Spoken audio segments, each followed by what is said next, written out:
it is freezing. It's 6:10. I'm just in the car getting ready to go to the gym. So this is an interesting week. So this is the first week of my diet. I'm doing a bit of an aggressive dieting phase. Probably the fastest fat loss I have ever done. So this is going to all be completely new to me. I'm quite excited, quite looking forward to it.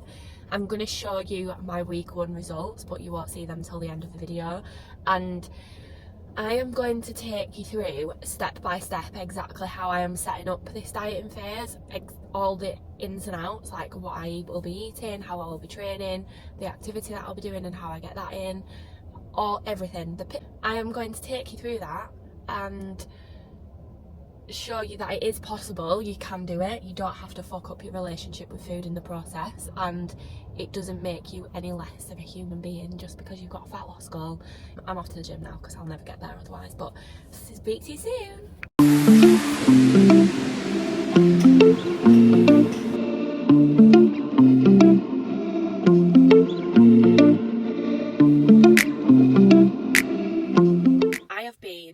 Probably maintenance for the last, I'd say 6 to 8 months, and then today we are turning the level up and going into a bit of a fast fat loss phase. Wanting to get the last few kilos off, and I think it's a really good motivator sometimes to have something to work towards, because sometimes you can feel like, especially if you've got a lot of weight to lose, you can feel like you're going through the motions a lot, and psychologically it can be a bit difficult. So that's one of the reasons why I've really enjoyed doing the photo shoots, because there's something that can serve as quite an empowering end point. And obviously, like, once you've done the photo shoot, that's not the end of it, because then you've got to reverse out of that, because then to be able to maintain that shape, you've got to reverse diet out of that process properly, which is obviously what I'll be doing, and I'm happy, and I'll take you through that journey too.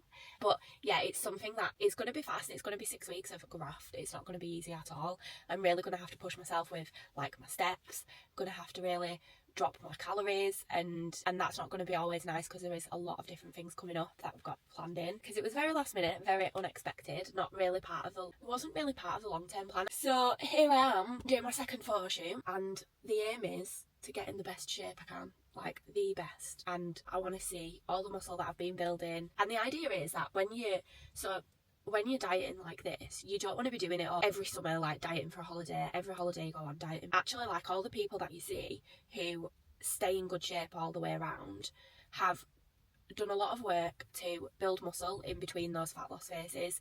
They've gone through quite a hard fat loss phase, and then they've reverse dieted out of it. They've built some muscle, they've built some shape, and then dieted down again. So you're never really far away from where you need to be, and I feel like that's where I am right now. You're never too far away from where you need to be. The people that you see that are like, how do they eat like 2,000 calories and still look like that? Like, it's because of this. It's because they've got lots of muscle tissue. They've been through the reverse diets. They've been through the phases where they build muscle in between, and that makes them able to eat more calories basically without gaining any extra weight, because their body will use it because they're carrying more muscle. So very underestimated part of the process, and I think this is where a lot of people go wrong. They focus on just the diet, just get as shredded as I can for my holiday, just get as lean as I can for a wedding or whatever, and then they never think about what happens after that, and that's why people end up constantly dieting time after time after time, which is not enjoyable, not fun, and not good for your body either. So yeah, anyway, I'm going to go into the gym now. I'm going to go do my upper session. I'm going to give you a really realistic picture of exactly what this looks like for me as a mum of 2 kids. I've got a 4 and a 5-year-old. I have run a busy business where I'm working 37 to 40-ish hours a week. That can involve some unsociable hours. What I am going to do is I'm going to show you exactly how I have set this up in this video.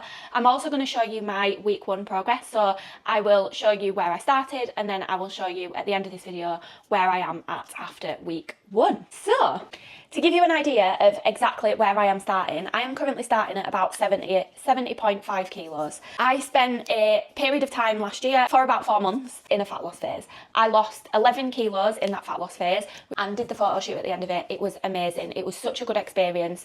So when you are setting up a successful diet, there are 2 things that you need. We want to set targets. So if you do not have targets to work towards, you will not have a clue what you are doing. You will just be going from day to day, week to week, hoping that fat loss happens, and that is not setting yourself up for success. What that is doing is setting you up for losing motivation, not having a plan, and not really having anything to work towards. So I know that I know my body. I've dieted in the past, and I want to be aiming for about 4 to 5 kilos of fat loss in the next 6 weeks. So the first thing I'm going to do, and I help my clients do this too, is set targets. So what you will need is you will need to know how many calories you need to be on. You'll need to know how much protein you need to be eating. You'll need to know your activity targets. You'll need to know how much you're wanting to train every week. And if you're struggling with this and setting targets, then I have a free 4-week fat loss program which will help take you through exactly all of this process and get you set up so that you can lose as much body fat as you can in a short space of time. If you don't want to do that, you can go online and look at a calorie calculator. It won't be as accurate. It doesn't take into account you as an individual, and the information it gives out can be quite generic. So once you've got your targets, you need to set dates to work towards. Dieting without an end date becomes a very long, very boring process where you never end up actually getting the results that you want because you're not working towards anything. So for me, I've got my photo shoot in 6 weeks, and that will be the date that I work towards. For you, it might be a holiday, it might be a wedding, it might be something you've got going on in the summer. Pick your date, get it locked in, and work towards that. This will really help you with motivation. You can set out different phases based on what you've got planned in socially. You've got a clear end date, and then you can make your exit plan, which is a different video for another day. How many bowls does a girl need to make breakfast? So, while I'm just waiting for my breakfast to cook, let's have a little chat. So one of the things that will not be happening is I will not be massively changing my meals that I eat. So generally what we do is we'll have gusto 3 times a week, and we will then have things like steak, and Carl makes the best homemade curry, which is calculated. I know the calories for it. It's like 450 calories a portion, and then like that fits in perfectly. And all I will have to do is tweak my meals that I currently have to make them lower calorie and higher in volume. And what I mean by that is currently my breakfast is 500 calories, which for now is absolutely fine. But as my calories drop, it will not be fine. It will not be fine to eat 500 calories at breakfast because my calories will drop down, and they'll drop down as we get closer to the shoot. Another one of the reasons why I won't be changing too much of what I eat is because our body likes habit. Our body likes the same thing. And if you are constantly changing the foods that you eat, that will impact your digestion, which can cause bloating, which is not something that I really want to be happening on a photo shoot. And I can imagine if you were on holiday, it just doesn't feel good, does it? It doesn't feel good, and it doesn't like make us feel good about the way we feel in our skin, if that makes sense. So I will be tweaking my breakfast, and I will do another video where I really go in detail around what I'm eating. But yeah, generally the meals I eat will be the same. So we'll still be having oats in the morning, unless I need to really drastically drop calories and increase volume, then I might change it for like a Greek yogurt, but unlikely.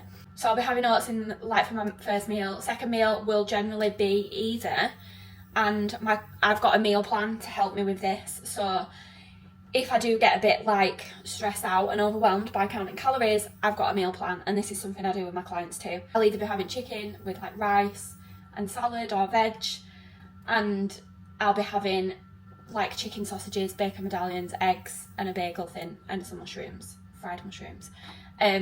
So they will not change. They are generally foods that I will eat normally, and our meals are picked from gusto, so I've got the flexibility to have about 600 calories in my evening meal, which I will be picking.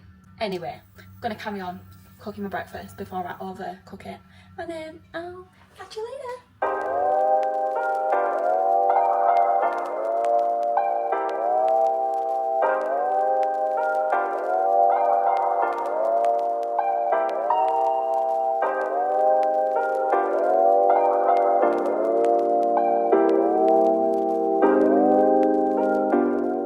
The next thing, once you've got your targets, once you've got your dates set and you're ready to go, the next things that you need to do are you need to get organised.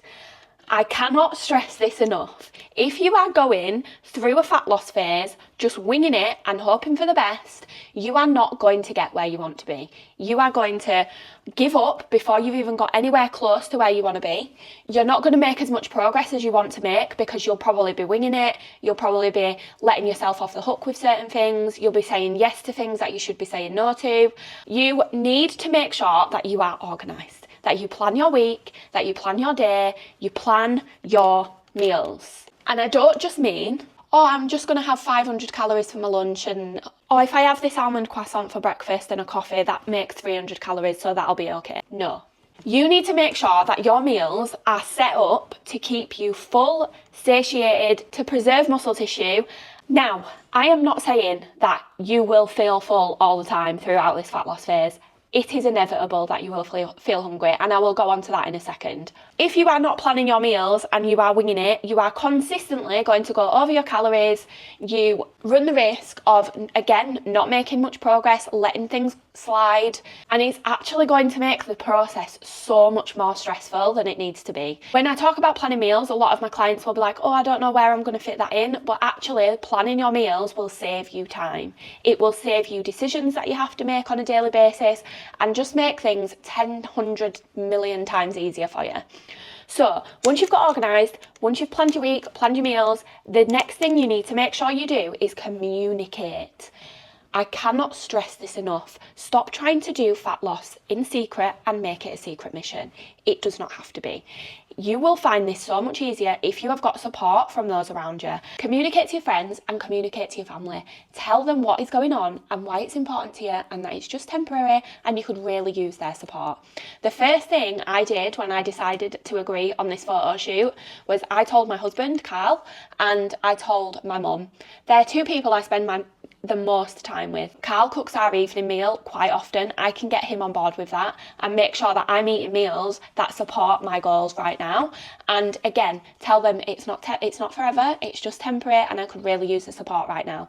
And they will support you. They will want the best for you and they won't sabotage you and try to make you fail. That's just not what they will do. If they love you, if they respect you and they want to help, they will help. Then look after your environment. This is a really big one. Now, if you have spent any length of time around me, you will know that I am very much against cutting out foods and starving yourself to get where you want to be.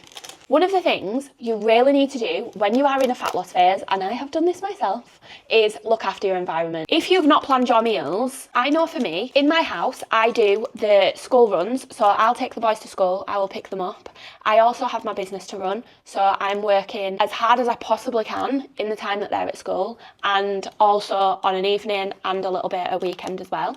Boys are 4 and 5 years old, so that in itself can be quite stressful. There are times of the week where I will often feel burnt out, overwhelmed, quite stressed. And if I'm not organised, if my meals are not planned, you best believe I'm going to dive headfirst into a pizza or eat an entire Gold Bunny from Lindt because they are the best. But if my meals are planned, if those decisions are made for me, I am much less likely to do that because that's one less decision that I'm going to have to make. I know that as much as the kids might be stressing me out around tea time, I know that once their food is ready, I have got food to eat and we can all eat together and it's a lovely time most of the time and everyone's happy. Whereas if I don't do that, and I'm making the boys their tea, I'm going to be snacking on their leftover chips. I'm going to be eating stuck biscuits out of the cupboard without even thinking about it. And this is all extra calories that we don't need. So get organised, plan your meals. The next thing is to look after your environment. Just for this phase, if you know that you struggle with eating just a few squares of a chocolate bar, don't buy share bars of chocolate bar and have them in the house. If you know that you like a couple of glasses of wine on an evening, but that doesn't support your goals right now because actually there's quite a lot of calories in alcohol, then don't have it in the house. Find an alternative. Don't just cut it out. Find an alternative that supports your goals better. And by doing that and getting the support from other people, you are much better set up for successful fat loss. You are much more likely to succeed and get the best results because you are organised, you've looked after your environment, you've communicated with your friends and family, and they know what's going on, so they're going to support you and they're not going to make it harder for you. So that is exactly what I've done. Next, I'm going to talk you through what you should expect when you start a diet, and I'm also going to show you my week 1 results.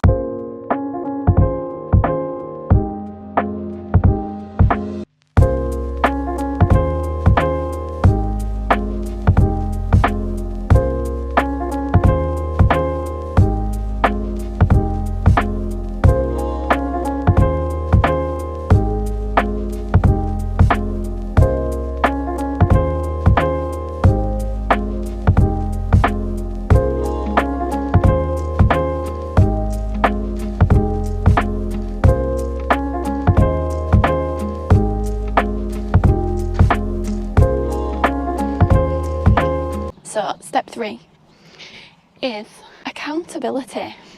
So, and I don't necessarily mean like accountability from a coach or accountability from me, although if that is what you're thinking, then you know my contact details are below, you can get in touch. Even if it's just like you telling a friend, someone who might want to do it too, telling your parents, telling your partner, someone who can just keep you like in check, like keep you on track.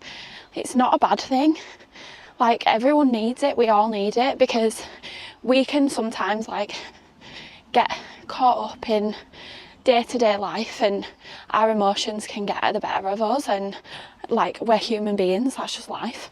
Sometimes it just takes one comment to just bring us back to where we wanted to be. Like, even just investing into something, like invested into like I've invested into this, setting a date for this photo shoot. Like, people invest paying for things, entering races, all of that stuff. It can hold you accountable just by doing that, because you've financially invested into something, so you feel like you have to show up. So you can have accountability from that point of view as well.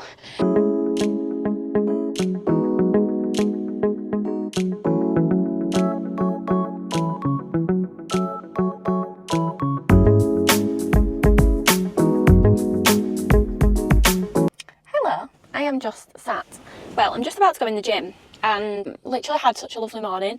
We've walked down the canal. Top tip, if you are a mum of young kids and you struggle on a weekend and in the school holidays to get your steps in, literally find a park about a half an hour walk away and take them to walk to the park. Get the scooters, the bikes, whatever, makes it faster. But I tell you, you'll soon tot up some steps doing that. It doesn't take very long, like a morning, and like such a huge chunk of my steps are already done. I wanted to talk about, so I've been talking to you about like how to set up a successful diet, and I am in like obviously in the first week of my photo shoot prep, and I wanted to chat to you just a little bit about what to expect. One thing like is a bit of a mindset shift if you are dieting and you are pushing yourself to potentially get somewhere where you've not been before, or you've not been for a very long time. Part of it is accepting that you are going to have to do something different. Like, you are not going to get the results that you want, carry on doing all the same shit that you've been doing, moving the same amount, eating the same amount, eating the same type of foods. Like, it's just not going to happen. And I think people, they automatically think that they can join a gym and that's it, job done. Like, that's the thing that they're doing differently. And actually, it's all the stuff that you do outside of the gym that make the actual difference. The gym is there for exercise, for activity. It's there for preserving muscle tissue. It's amazing, and it serves its own purpose. But for when it comes to fat loss, and even when it comes to building muscle and toning up, you've got to change your things up in terms of your activity level and your diet, especially your diet. The second thing, like, when you are on a diet, you are going to be hungry. That is just part and parcel of dieting. You are where you are now because you've been eating too much. You've potentially not been moving enough. So for you to get where you want to be, you're going to have to change that. So you are going to be hungry because you're not going to be eating as much. And even someone who has the best, like, highest volume, highest protein diet in the world, in a fat loss phase, in a dieting phase, will feel hungry. And coming to terms with that, yes, it's not nice, it's uncomfortable, it's not painful, it's not like nothing to be scared of. It's just part of the process and something that you just have to accept. Yes, it's uncomfortable, it's not a nice feeling, but it's something that comes with dieting. And that's why, like, optimizing your diet in terms of having a high protein diet, eating lots of high volume foods, can really help to reduce the uncomfortable feeling that comes, and tweaking with your meals and stuff like that. It's inevitable, it's going to happen, because what you're trying to do, you're trying to get your body to use its own energy stores for fuel. So you are going to have to force that to happen. Like, you're going to have to put your body in the condition that happens. Anyone who tells you that you shouldn't be feeling hungry or makes you feel scared of being hungry is talking out of their arse, quite frankly, because it is just part of the process. So the other thing is, if you are entering a dieting phase, and usually this is for something like a little bit similar to what I'm doing, like where it's a bit shorter, a bit sharper. If you're like taking it over a longer period of time, you can be much more flexible with it. But you're going to have to come to terms with the fact that you're not going to have as much balance as you potentially want or have had in the past. You might have to make some compromises with food choices and drink choices. You might have to stop going out so much for drinks with the girls. You might have to say no to that slice of cake with a coffee when you go meet your friends for coffee. You might have to stop buying yourself an ice cream at the park with the kids and just get the kids one and get yourself something different. You know when you watch someone reverse and you're like, where the F are you going? Do not reverse into my car. Yeah, like that balance is not necessarily going to be there. You're going to have to make some compromises and potentially some sacrifices.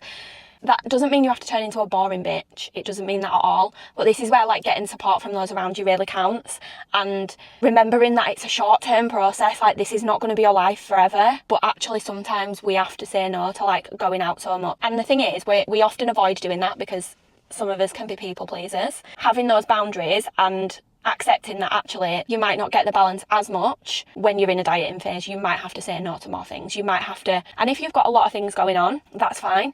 But then it's about working on what you can tweak in those situations so that they don't get in the way. And actually, instead of just being like, oh, well, I can't do it because I've got so much going on, which is an absolute lie. Because the amount of my clients, especially at the minute, that are making sick progress, even though they've got so much socially, life-wise happening, is insane. Like, so that's not really an excuse. But what you can do is you can adapt those situations. You can make choices in line with your goals. And if you don't know where to start, getting a coach can really help you with that. People think that they can enter a dieting phase, they can go into a diet, and they can still do all of the things that they used to do in the past.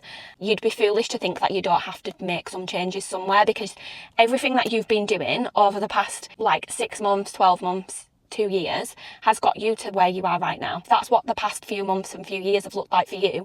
You're going to have to change that to get where you want to be, because it's not going to happen by accident, and it's certainly not going to happen on its own.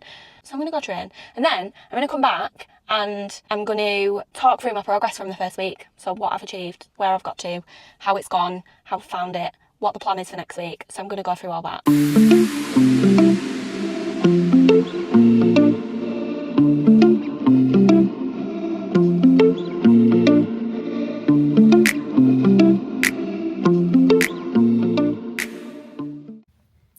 So I will put my progress pictures up on the screen so you can see that there's not much difference, not a huge drastic change in the scale weight. It has come down, so it's going in the right direction.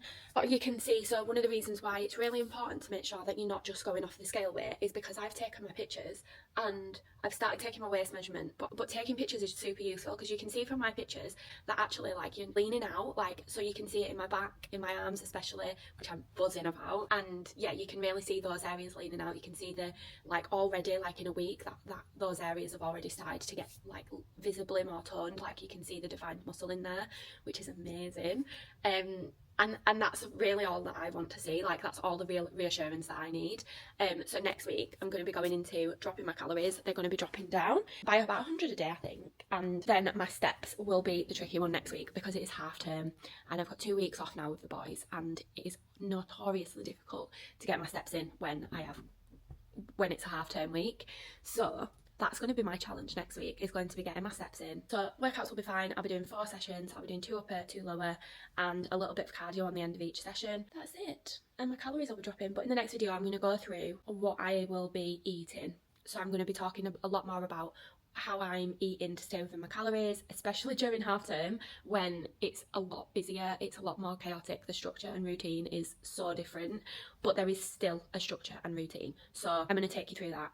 I think that'll be super helpful. And just to show you sort of how you can still hit your protein goal, a decent protein goal, on lower calories, and really excited to get the ball rolling. Hopefully I don't come on my period, because that'd just banner in the works, wouldn't it? But But yeah, that's going to be basically it. And I'm really excited. So we're officially 5 weeks to go. But yeah, that's everything. Thank you for watching. If you enjoyed this video, look out for the next one.